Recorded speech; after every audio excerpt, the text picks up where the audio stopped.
journal de l'économie sur TV5 Monde. Bonjour à tous et merci d'être avec nous. Partout dans le monde, se nourrir coûte de plus en plus cher. En un an, selon l'Organisation des Nations Unies pour l'alimentation et l'agriculture, les prix des denrées alimentaires ont augmenté de plus de 30%. Les tarifs des matières premières explosent, plus 38% pour le blé, plus 22% pour les céréales, plus 15% pour les produits laitiers. En cause notamment les mauvaises récoltes et une demande en hausse. Et cela va se répercuter sur les consommateurs.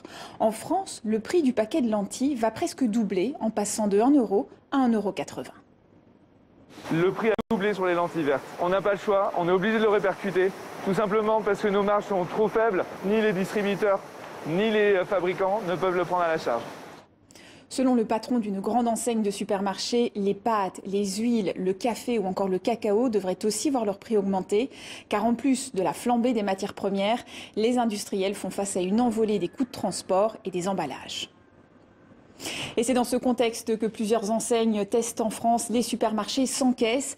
Le client a un panier intelligent qui reconnaît les produits grâce à des caméras intégrées dans l'anse du panier. Au moment de payer, il suffit de poser son panier sur une borne et le montant total des achats s'affiche automatiquement. Mais pour ce spécialiste, le système ne devrait pas se généraliser de sitôt.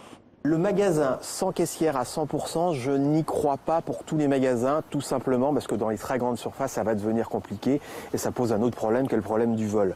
En revanche, du sans caissière sur des petites unités, des magasins de proximité qui peuvent ouvrir tard le soir, j'y crois fortement. Le Bitcoin a atteint un nouveau record. Ce mardi, il a dépassé le seuil des 68 000 $, soit plus de 58 000 €. La valeur de cette crypto-monnaie a augmenté de près de 50% ces 3 derniers mois. Le Salvador est le seul pays au monde à avoir reconnu le Bitcoin comme monnaie nationale, au même titre que le dollar américain. Mais cela ne plaît pas à certains économistes, à la Banque mondiale ou au FMI. Ils dénoncent un risque sur les conditions de vie de la population en raison de la volatilité des crypto-monnaies. Alors que l'astronaute français Thomas Pesquet est de retour sur Terre après un voyage de 6 mois dans l'espace, certains rêvent d'y aller et sont prêts à débourser pour cela des sommes folles.